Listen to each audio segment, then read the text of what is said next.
Hi everyone, I'm Tochi and you are I'm 7. period.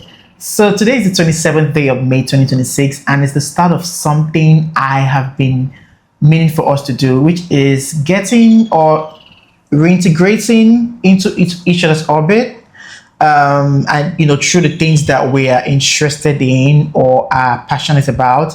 A little backstory is that Alex and I have been friends for long, actually, and life happened or things happened, and then we've drifted apart for a while. Now, over that period of being apart or being away from each other's lives, I have become a Swiftie. Stumbled upon Taylor Swift in 2020 during the pandemic following the release of Folklore. And Alex, on his own end, has gone on to Different artists, but basically the harder stuff, rock, heavy metal, and all of that. crazy. So, and we recently reconnected again and have been, slowly, reintegrating back into each other's lives.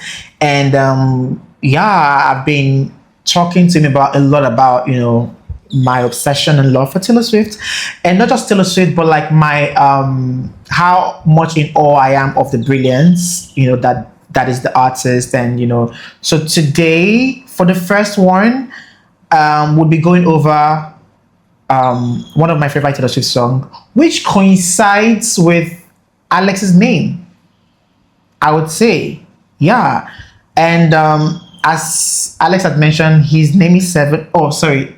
Alex or Seven, which should I call you? 7. Seven, sorry. Okay, as Seven has mentioned, he's 7, and one of my favorite Taylor Swift songs happened to be 7, and I really just think this is like this sort of stroke of serendipity where, because for some reason, when that song dropped that time, given the history, like some of the things that, we've shared with each other, it was a song that I kind of would relate to you with, but I mean, we're no longer like in talking terms, so I mean, there was like no need to like ask me, hey, have you actually listened to this song or whatever? But it's a song that wasn't far off from how I would think of you. And when we reconnected again, because FYI, at the time, Alex, I didn't know Alex to be 7. I knew him to be Alex. So now he's 7. so at the time, I didn't know he was like, when we got back together and then, I sort of realized you're 7 now. Yeah. I was like wondering, does he know that there is a song by one of the greatest songwriters ever, called 7? And that song is not just a song that he shares a name, with. It's also a song that the story or the concept of the song kind of has to do with some element of the things that I would know about him. Yeah, because the first time when you asked me if I knew the song, I told you I never listened to it, and this was just a little while ago. Yeah, so I went and I listened to the song, and it was so I could relate so much to the song, and it was so coincidental for me. And like you said, serendipity. It was such a moment for me, and it's become one song I go back to listen to. So it's special. I mean, that's Taylor Swift for you, and trust me, you're in for a ride because there are loads of them. Like there is more where that came from. Trust me, more songs, not exactly like 7, but more songs that would definitely rip your heart apart. And I'm really excited because this is going to be like a very it's a journey that we'll all go through together.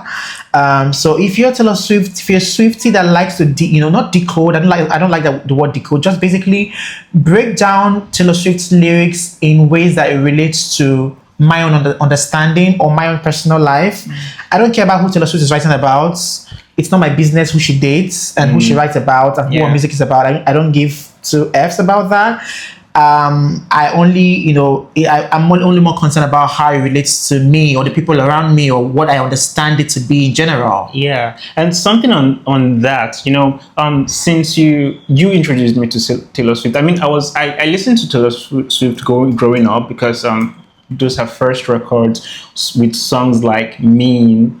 And Mean is such a I can't wait for us to talk about that one. That's such Mean is a good song. That's what's the name of this song again? I know you're a Speak Now person, right? Yeah, Speak Now era. Yeah, I think you mentioned so many that. songs from that album. So there were songs I listened to growing up, but like for the most part of my life, I was Taylor Swift wasn't an artist that was like really ingrained into my listening Sensibilities. yeah. So it was kind of being reintroduced to Taylor Swift, and then I started paying attention to her music. And one interesting thing I found about how she writes is how the storytelling.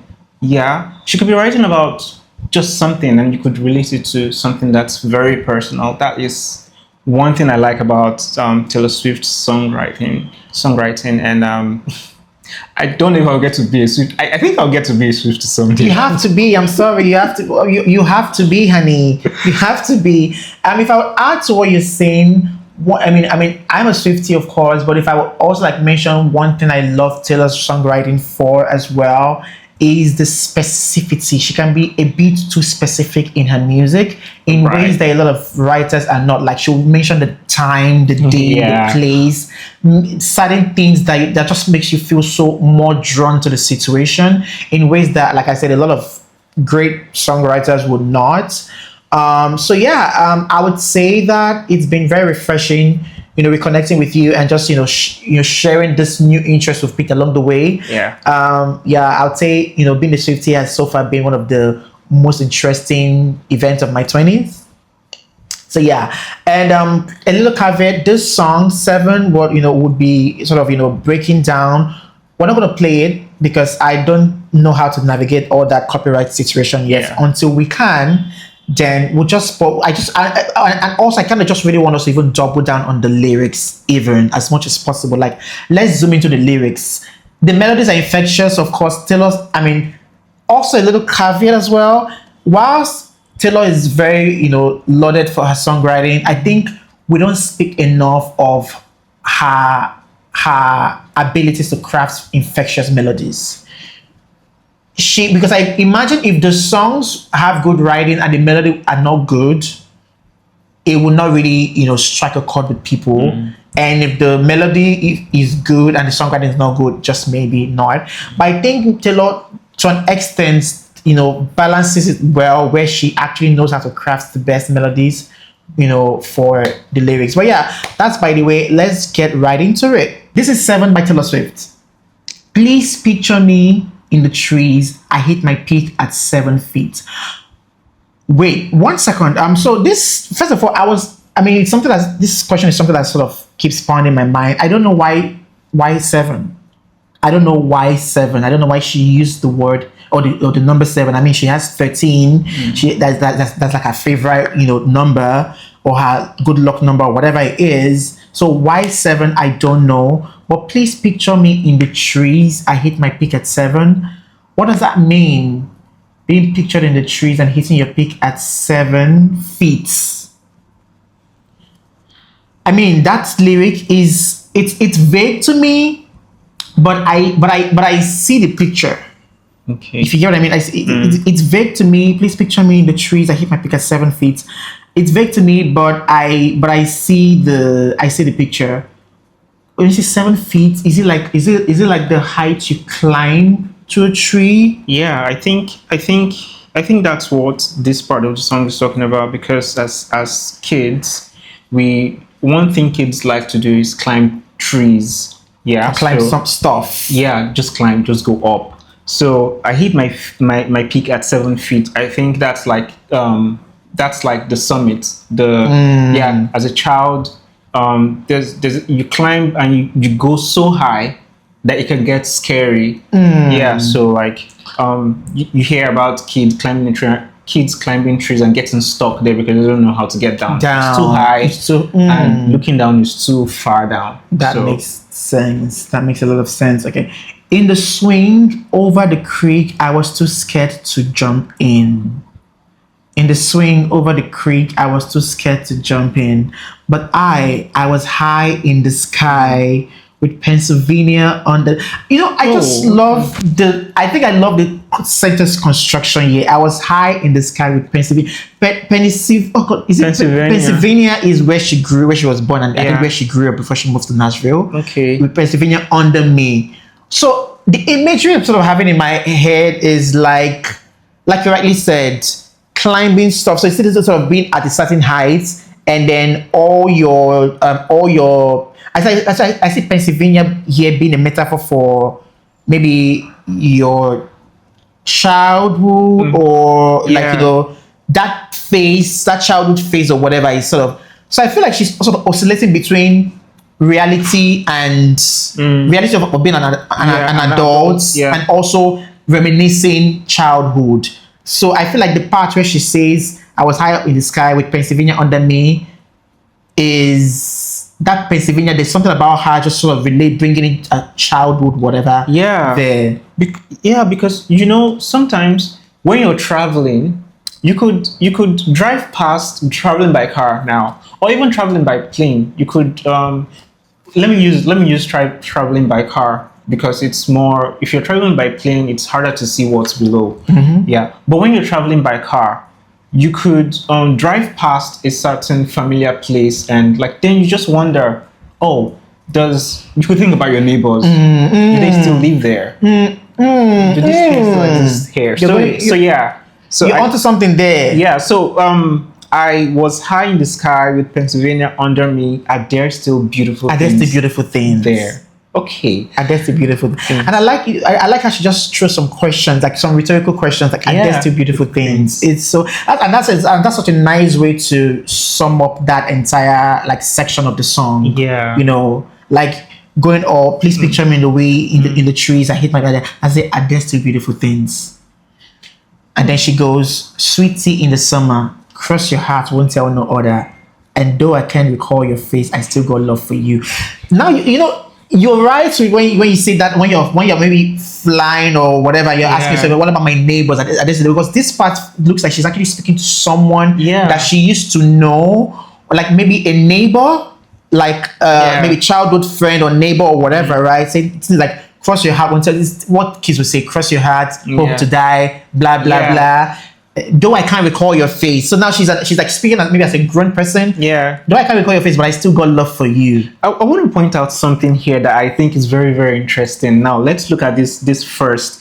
The first two, I picture me in the trees over. I hit my peak over 7 feet. She's kind of like relating it. So now this second part, I was high in the sky. So you can see that they kind of relate, because thinking of a kid in the tree, so high in the tree, and then you're like like high in the sky, maybe you're in a plane, you're flying past Pennsylvania, and then so this is like reminiscing. I think it's like reminiscing, because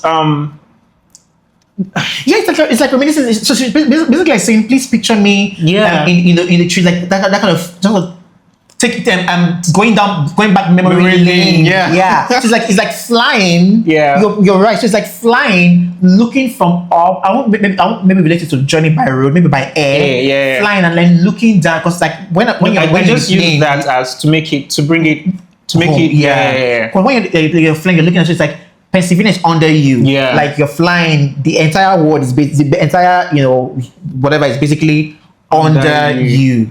Like you are right above it. And then, you're not saying, are there still beautiful things? So it's like, sweet tea in the summer, cross your heart, won't tell no other, and though I can't recall your face. But there's always that thing of, when you remember, maybe when you grew up, so there's always that one person or someone that you feel like, I had this relationship with this person. How are they doing? I wonder how they're doing. Like, it's been, wow, it's so interesting. Like, I hope they're doing all right, that kind of stuff. Even if you don't always remember, you can't remember their face or stuff about them. You just know that, there was that thing you guys had when you guys were little or whatever. And there's something about remembering the feeling you had for childhood friends.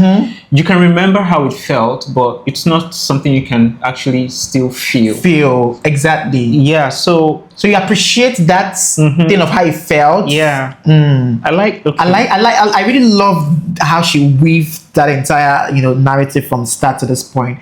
And then she goes, your braids like a pattern, love you to the moon and to Saturn.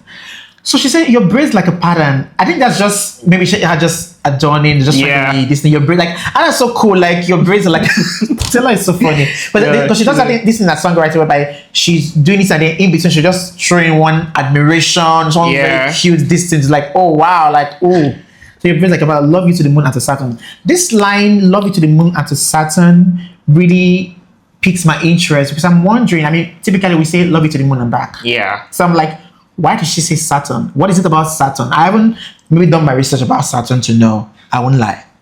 But why did she say Saturn though? Like, it's not a question to you. I'm just rhetorically asking. Okay, yeah. But at some point I was like, I mean, Saturn is not the farthest. It's not the farthest planet. Mercury, Venus, Earth, Mars, Jupiter, Saturn, Uranus, Neptune, Pluto. Saturn is like, so like, why Saturn? Because we always would say love you to the moon and back. So why Saturn? I don't know. I guess we'll never know. If I get to find out, I mean, do you have any? I have an idea. Please. I have an idea. So, so it's a way of saying. I think it's a figurative way of saying, I'll love you to the limit and beyond. Like I'll love you to the moon and back. Yeah, you're saying I'll love you to the moon and back. That means you're returning. Oh, you're returning. Right. Yeah. So like I'll go the entire length and more. I get like there's no coming back from this love that I'm gonna give to you. Ish. Like I'm gonna get lost. I'm gonna get lost in it. Yeah, I think I see that because the following lines actually now solidifies that idea, because a love that is so like goes beyond that. It's passed down like folk songs.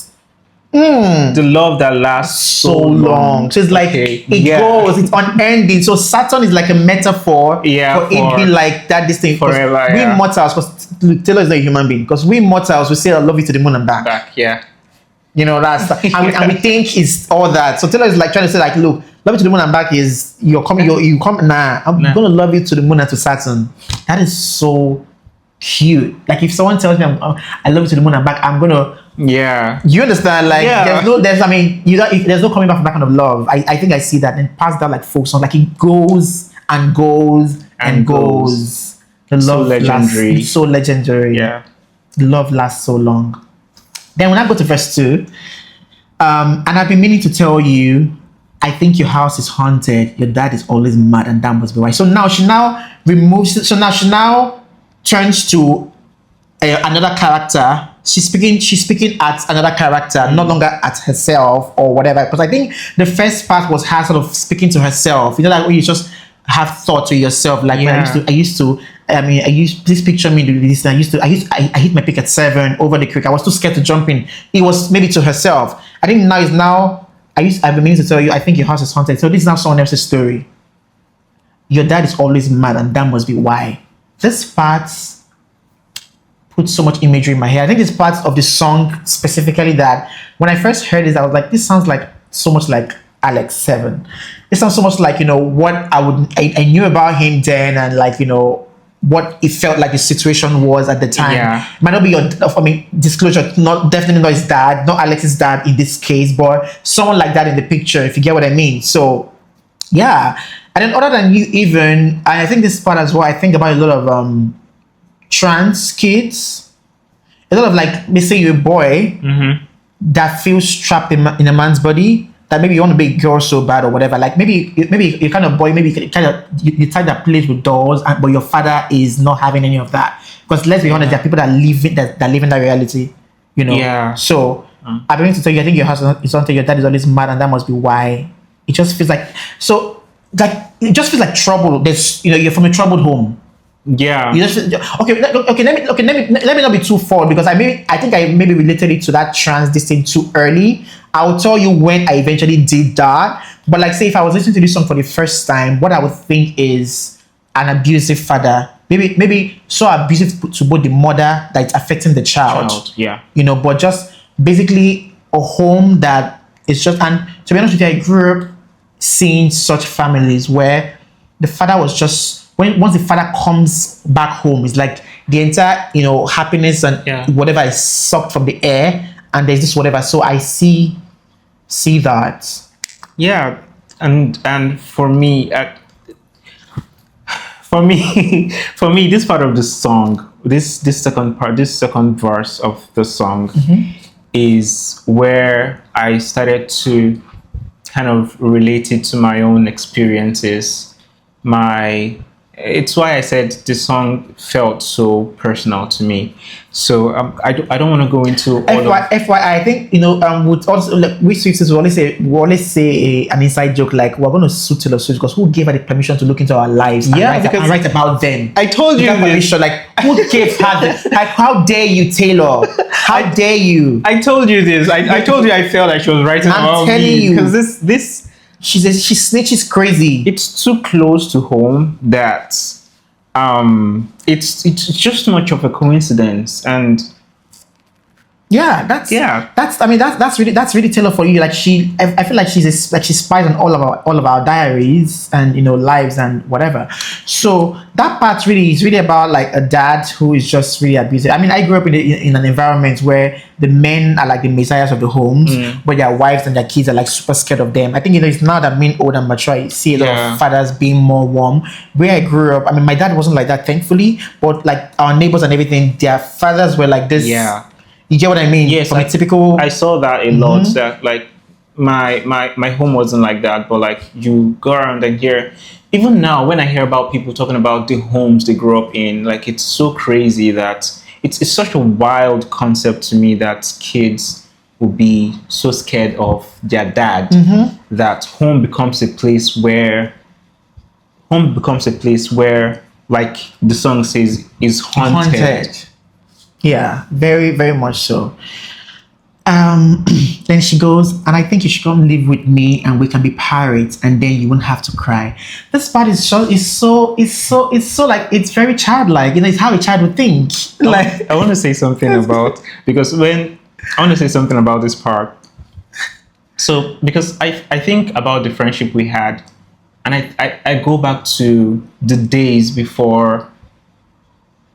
back in school. Okay. Yeah, and all that time. It was a hard time, but one thing was also what we had, the friendship. It meant so much to me. So this is the first time I'm opening up about that time. That was the first time I actually felt like I had real friends. Aww. So because I never used to be someone who allowed people close and all that. And okay, maybe more on this because it's a lot deeper, and I don't want you to go like straight too far. But like that was the first time I actually felt like I had people that I could call friends and actually share like stuff with. Yeah. So it was so. Thank you so much for sharing that. That's so touching. Yeah, I mean, it's, sometimes like all that period were away as well. I always think about, like, I always go back to those times in school. I'm always like, oh God, life is so crazy because that was such a very good time, But this thing of I think you should come live with me and we can be private is what a child would typically do, because like remember when we were kids. Do you ever feel like you ask your mom like, why can't this person come and live with us? Why can't I live with them? Like, you think it's that simple? Like they could just move into your place. Like, is that simple? No, it's not always that simple. Like, it's not always that simple. You can't just go approach a child from anywhere just like that, or you can't just go and join. Like, but like while growing up, for instance, I wanted to live with my cousin so bad. Like, I wanted to leave. Like, same with me. I was so close with my cousins that whenever I would go visit them and we had to leave, it was such a painful moment. Exactly. Like, we would cry. Like, why can't we live together happily ever after? It did not make sense. It didn't make sense. So this is exactly what that sounds like. I mean, I've been meaning to tell your house is haunted. Come live, mommy. Let her come live with us.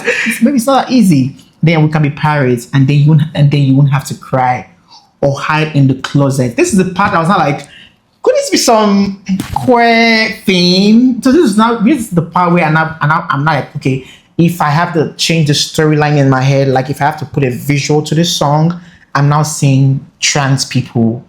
Yeah. I'm now seeing trans people because, like I said, a lot of them live in very uncomfortable situations. Yeah. I don't know why I was even thinking gay people. I was thinking trans. Like my mind went straight to trans. I guess maybe also it was maybe probably at the peak of like maybe when that entire trans visibility was like more pronounced around here. I don't know why, but I was just thinking. I was thinking of Liba. I was thinking of Fola Francis. I think I've told you as well. Like how they were not able to get like a family outside their own family, right? I wasn't close to these guys, right? But just seeing their videos, seeing everything, I could just tell that I could feel the story, and I could feel like, and I mean, they came online to also talk about some of these things of how like it's like having a chosen family outside home. So that's sort of why that I think you should come live with me, and we can be pirates, and then you won't have to cry or hide in the closet. Yeah, it just made so much sense. Like it just made so much sense. I see that. You get what I mean? Yeah, I see that because. Yeah, I see that actually because trans people are having to like choose, especially and not just people. Yeah, this not just random people. Yeah, so oftentimes you find trans people choosing other trans people because it's other trans people who they can feel the safest. Exactly. Yeah. So because even like I think in the queer community, there's still like there's still like this stigma, segregation and everything against trans people. So so it was just them I thought about. And then when he played in Heartstopper, it just sort of further sealed. I think like that for me was the highlight. I'm sorry, I love Heartstopper, but the part where the song played in Heartstopper is still the highlight for me because I cried. I've forgotten the name of the characters, but I cried because it was just exactly this thing. What's her name? I've forgotten is it Daisy? I've forgotten her name. She wanted to wear male outfits and be more masculine presenting. Oh yeah, I remember. And mom wasn't having that. And then I think she missed the prom party and the likes because of all of that stuff. And she went somewhere, and they later found her and all that stuff. And they played the song. It was so like whoever did the syncing of that entire song, like please shout out to you, man. That was fantastic. So and just like a folk song, I love We Passed So Long. And that's the thing about Taylor. She just knows how to bring elements of that you find in one in the previous lyric and bring a different perspective and now stitch it together, and you'll be like, why did you do that? But yeah, so and just like a folk song, I love it will be passed on. It is so beautiful and then she does it in where she does very slight changes, because don't forget the first one says passed down like folk songs, the love lasts so long. And then she says, and just like a folk song, our love will be passed on. I want you to notice this pattern in a lot of Taylor Swift music. It's like it could be a chorus, but for each chorus, the story is she's tweaking the lyrics to suit the narrative for that particular verse. So that's why Taylor in verse 1, she can be talking about herself. In verse 2, she can be talking about someone else. She can be talking. So one song can be having 2 different characters or 3 different characters. You will not know. So and then we'll go, and then she goes again to like the intro. Please picture me in the weeds. This is the part before I learned civility. Like this part rips me apart, but I think this is the part that I would relate to mine, like just like every other adult. Like there are times you feel like, I mean, what is all this thing of being an adult and being so safe? So I just want to scream my lungs out. So I just want to scream. Why do you have to? Like, why do I have to? Do you understand? Yeah. Why do I have to be so? Why do I have to hold back so much and be cool and calm and collected as an adult? So it's like the last time you're able to do that, you're maybe 7 years old before you learn civility. Because then, before you learn civility, you can scream at the mall, you can throw tantrums outside in public. And I remember this song always reminds me of when I was growing up. I was a child, and I remember throwing some crazy tantrums over socks. My mom wanted me to wear a particular socks. Yeah. I don't want to wear that socks. And I was like, I cried from the house to school. On the roads with people. You can't do that as an adult. You have to chalk it up. So I love that line, before I learned civility. I used to scream ferociously anytime I wanted. This is the entire narrative. I just love that. Like, what do you mean we can't express right now? What do you mean we can't be? you just so people betray you. You have to be mature about it. Yeah. You can't come on. You can't even come and rant on social media, or you can't even rant because they'll be like, that's not a mature thing to do. Yeah. You have to be mature. Oh my God. You have to be an adult. That's it. So that sometime last year, a business partner, things went south with a business partner, and I was unfairly done. Like I was badly treated. It was so hurting to me because that was like the second year in a row that was happening to me, and I was like, but the first one, like you said, be mature, take the higher road and all that, which I did the first one, and then the second one, it happened. I was so defeated by why would anybody do that to me?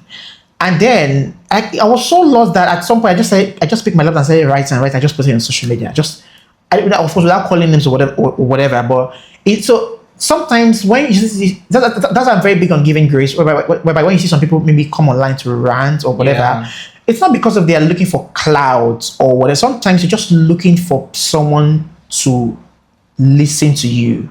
Sometimes you just want to let stuff out. You just want to vent, because sometimes I feel like that's why I appreciate people like Taylor Swift, who has been known to be writing and documenting her feelings over the years. There's a way it sort of helps you heal and be lighter, So not everything has to do. Of course, you maybe as an adult, of course, maybe you cannot scream at the mall, but not everything is they are looking for class. Sometimes you just really want to express. Yeah.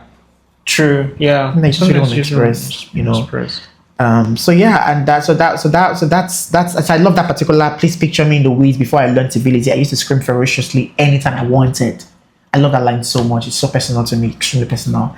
And the last line, sweet tea in the summer, cross my heart, won't tell no other. And though I can't recall your face, that's sort of saying some of the things she had said, initially. And though I can't recall your face, I still got it for you. Pack your dolls and a sweater will move. So this dolls is also kind of why I'm like, I kind of related to trans people, because trans people call themselves dolls. I don't know. So that's sort of why I related to them. I won't even lie as well. But it makes sense. Yeah, it does. It makes sense. It's actually perfect. It's so perfect. That's never Taylor. She knows how to use the right words that you were like, this should have two meanings, because now it could also be just the girl being a young girl and a young girl liking dolls, right? Yeah. And it could also be a trans person, because I'm sorry, why the fuck do you use closet there?